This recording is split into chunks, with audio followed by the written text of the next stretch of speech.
Nih, sesuai dengan topiknya, apakah tragedi-tragedi yang terjadi di daerah Pantura ketika pilkada belum bisa menunjukkan bahwa budaya demokrasi di Sampang suram? Dan bagaimana cara membenahi kultur budaya batu keras pada pesta demokrasi Sampang? Ini lebih melihat contoh dirinya di Pantura, seperti itu Pak Nasir. Gimana menjawabnya? Siapa namanya? Nasihuddin. Saya tidak kurang etis ya kalau mengkotak-kotakkan. Saya mohon maaf, saya tidak bisa mengambil contoh kemudian dikotak-kotakkan, itu kurang etis ya. Dari sisi apapun saya kurang tidak bisa menjawab itu. Tapi kalau kita bicara tentang universal dari keseluruhan mungkin sedikit bisa menjawab. Kalau kemudian ada sandungan batu keras dalam masyarakat itu, lagi-lagi kembali kepada penyadaran itu. Jadi bagaimana kemudian orang-orang yang paham itu memberikan penyadaran itu. Dan kalau kemudian tumpuannya kepada Thomas, ya kan, kepada tokoh masyarakat, Thomas, Tojing, semuanya itu memang lahir dengan apa adanya mulai sejak dulu. Jadi tidak bisa disalahkan kemudian bicara tentang itu saja.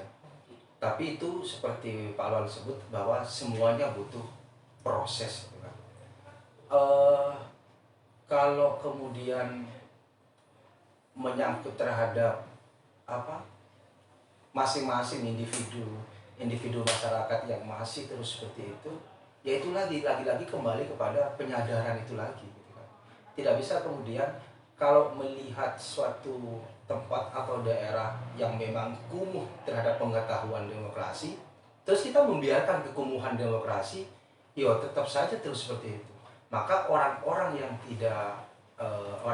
tidak apatis terhadap itu memberikan edukasi terhadap mereka-mereka yang belum memahami dan belum insaf terhadap itu. Jadi sehingga kita adakan nanti yang namanya budaya insaf terhadap money politik dan kerasnya dalam berpolitik. Dan saya ingin katakan bahwa dalam kontestasi kekuasaan apapun itu bukan harga diri, bos. Saya ingin katakan terus ini bukan persoalan harga diri. Yang menang yo itulah pemimpin kita yang harus kita terima, karena itulah memang konsekuensi dari demokrasi ini. Kira-kira seperti itu. Jadi menurut Bahkum gimana kira-kira mengenai pertanyaan dari Nasiruddin? Saya sepakat apa yang disampaikan oleh saudara Pak. Jadi memang untuk mengubah atau memoles sandungan batu keras itu memang tidak mudah. Betul. Ini memang tidak mudah. Jadi butuh waktu, butuh proses, kemudian butuh pemahaman dan penyadaran. Tapi lagi-lagi saya katakan, suatu saat masyarakat akan jenuh. Jadi dari kejenuhan tentang ruginya money politik itu, maka muncul semangat untuk mencari pemimpin yang betul-betul pemimpin yang baik. Karena masyarakat kita, masyarakat khususnya di masyarakat Sampang ini, pada akhirnya saya punya keyakinan bahwa karena proses pembelajaran dengan adanya money politik itu ternyata rugi, maka akan muncul rasa jenuh. Akan muncul semangat baru dan akan mencari pemimpin yang memang betul-betul punya visi dan misi yang baik terhadap wilayah itu. Ya tinggal tunggu jenuhnya itu. Sampai kapan ini? Tapi saya yakin tidak akan lama karena tingkat pendidikan masyarakat Sampang sudah mulai tinggi. Kembali lagi pendidikan menjadi tumpuan penyadaran masyarakat. Jadi budayakan jenuh tentang money politik. Oke, menyambung mengenai money politik, ini ada pertanyaan dari Suci. Apakah bisa di tingkat desa, kota, ataupun negara money politik ini dihilangkan? Seperti itu. Sebenarnya tadi sudah dibahas sedikit, tapi mungkin untuk memperjelas lagi apakah bisa money politik itu dihilangkan seutuhnya? Saya pertama kali ke Bapak Cak Udin. Kalau dihilangkan hampir tidak mungkin. Seperti visi misi pemerintah ingin menghapus kemiskinan, itu tidak mungkin. Sama halnya dengan bagaimana Tuhan ya kan menciptakan iblis kemudian lahir sifat setan, itu yang tidak bisa tidak bisa mungkin dihilangkan. Tetapi kalau digenjot untuk lebih turun mungkin bisa. Dan sebetulnya pemilih-pemilih yang rasional itu adalah pemilih-pemilih yang memang didominasi oleh kota sebetulnya. Jadi tingkat pendidikannya yang tinggi, memahami tentang oh ini tidak baik, oh ini yang baik, oh ini yang progres, ini yang regres visi misinya. Jadi semua memang seperti Pak Alwan katakan bahwa pendidikan itu memang sangat-sangat menentukan. Maka untuk itu ketika pemerintah apatis terhadap rakyatnya untuk bersekolah di dunia pendidikan, ini berbahaya. Buntutnya juga seperti itu gitu kan. Buntutnya seperti itu. Maka kalau kembali lagi ke pertanyaannya, kalau menghilangkan hampir mustahil, tapi kalau menggenjot ke bawah, menurunkan mungkin masih bisa. Kira-kira itu. Bagaimana untuk tanggapan dari Kun Ahmad? Jadi money politik apakah 100% habis? Saya kira sudah menjadi hukum alam. Baik buruk itu selalu ada. Tidak mungkin lah kemudian 100%. Tapi kalau mengurangi yang baik, yang sadar bahwa money politik itu adalah tidak baik, katakanlah, itu masih ada kemungkinan.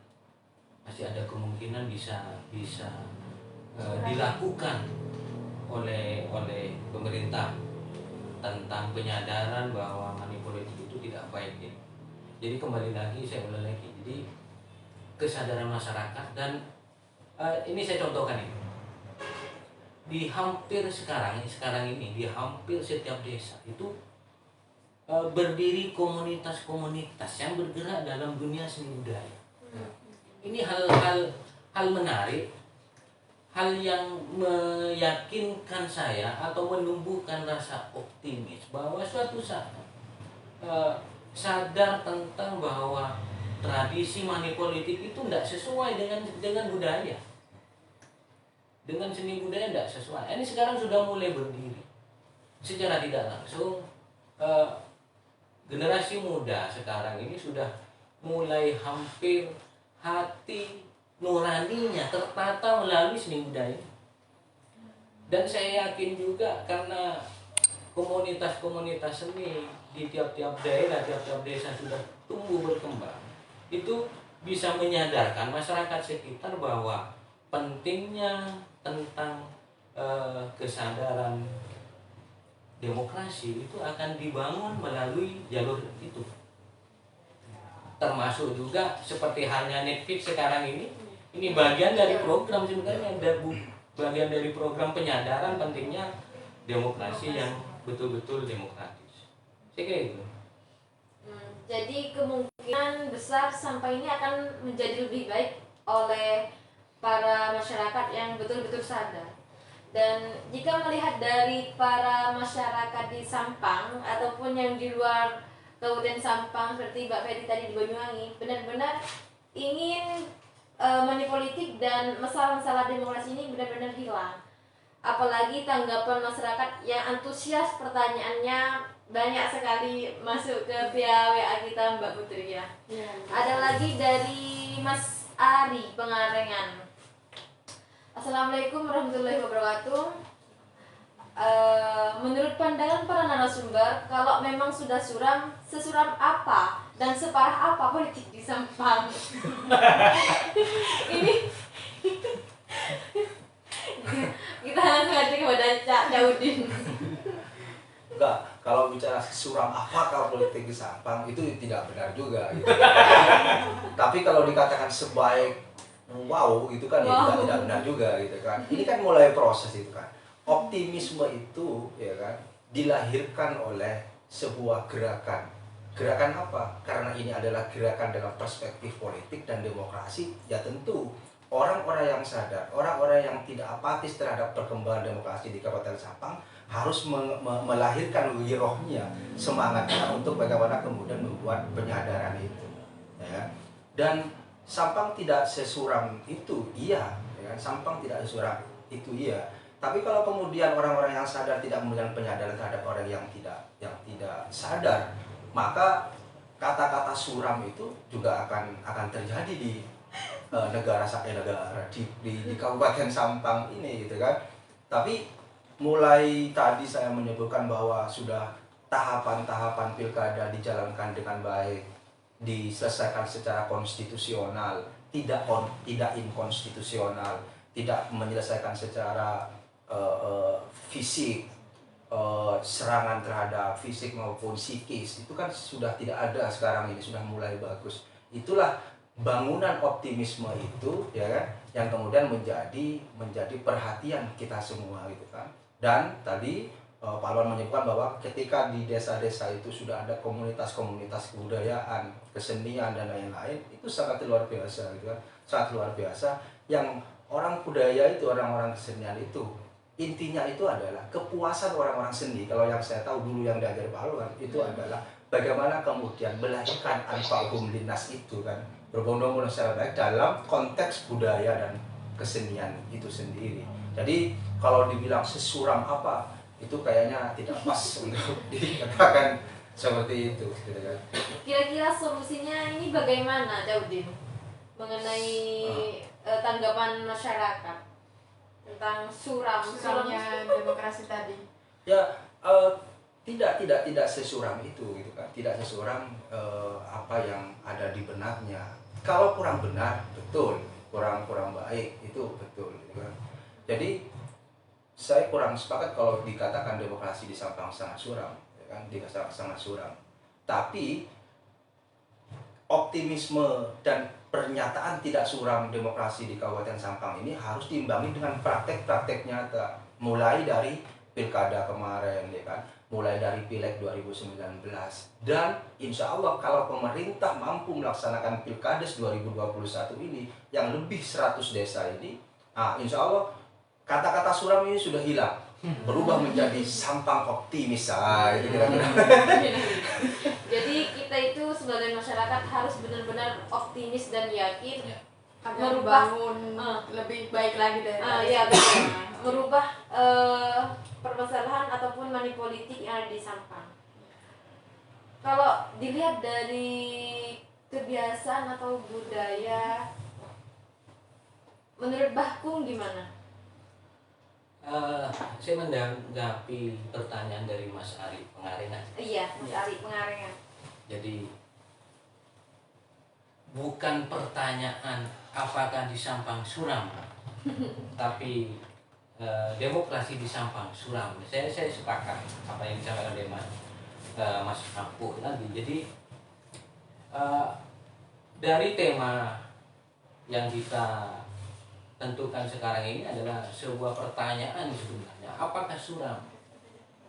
Jadi siapa bilang demokrasi di Sampang suram? Jadi sebenarnya ini adalah untuk kita diajak melalui pertanyaan ini untuk optimis, kemudian untuk bahasa Maduranya bagus sangka.